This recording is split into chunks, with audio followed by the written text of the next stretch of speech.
When I was in kindergarten, we had the first fire drill of the year. When that horribly loud pitch started to flare up the speakers, my 5-year-old mind no longer knew the word drill and was convinced this was a real fire.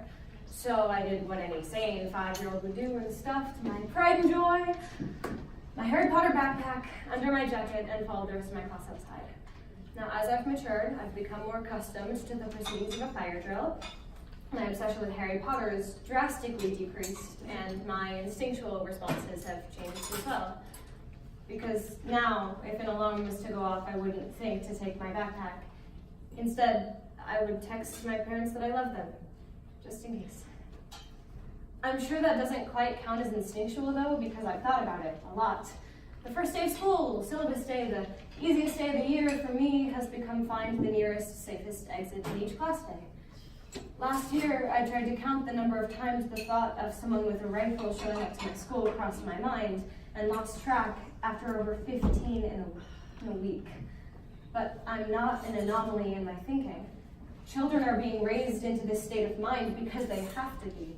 Some elementary schools have implemented nursery rhymes which tell kindergartners what to do if there's a shooter on their campus. Now I could stand here for 5 to 6 minutes and tell you more and more about how horrible this reality is, but you already know. You've heard their names and you've seen their faces. These pictures and videos of smiling, happy adults and teens and children.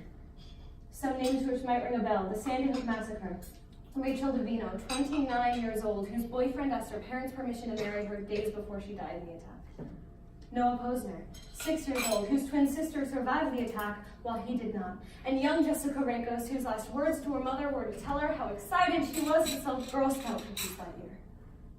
So what can we do? As community members, teachers, parents, and students, what can we do to prevent this violence targeted at our schools? Well, in March of 2018, the Times Magazine suggested 6 real ways we can reduce gun violence in America, which includes great ideas for gun control laws and safeties. But while I read these ideas as a high school student who could be most affected by an event like this happening a little closer to home, I feel helpless and vulnerable. These aren't changes I have any say in. I can't vote yet. Too young to have my voice heard by government and too young to have my voice respected by most adults.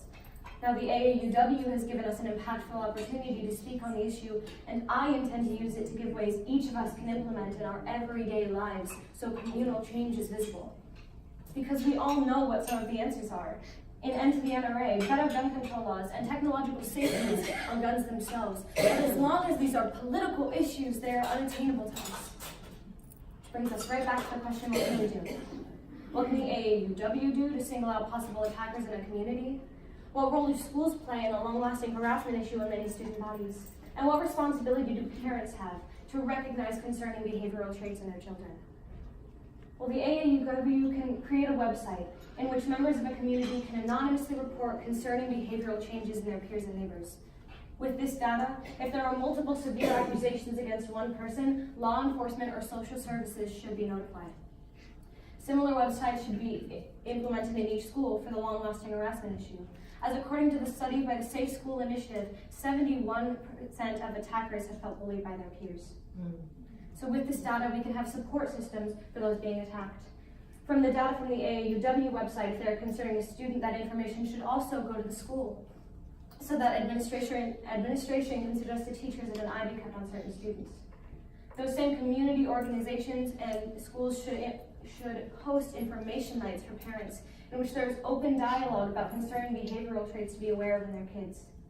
And the responsibility then falls to parents to accept these traits if they're starting to notice them, because parents, wouldn't you rather have the uncomfortable conversation with your kid about a concerning search history or mention of violence in passing or the behavior of their friends than wish you had done so while writing their eulogy?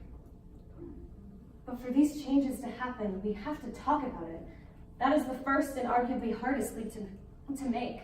It is so much easier for me to stand here and tell you a story about a Harry Potter backpack than it is to tell you what it's really like in some schools right now. And in this place where we make memories and stress over boy drama and cry about homework, we have fear. Blooming in the minds of 5-year-olds, just old enough to comprehend the images they see on the news, is fear. Along with memories, we make plans in the event of a shooting.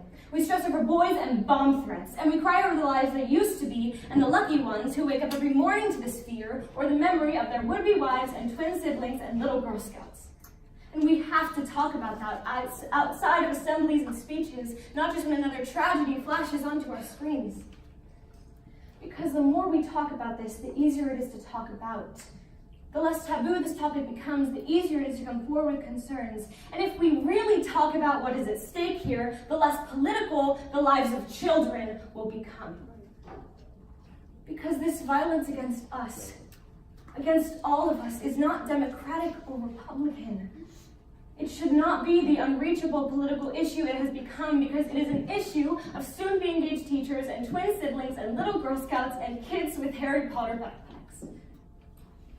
So wake up to the rosy smell of not being able to single-handedly dismantle the NRA for them. Yes, vote on gun control laws, but also really evaluate the behavior of your peers and children for them. And have the uncomfortable conversations for them. Because those friends, families, community members, and parents, if given the chance, would do anything for them.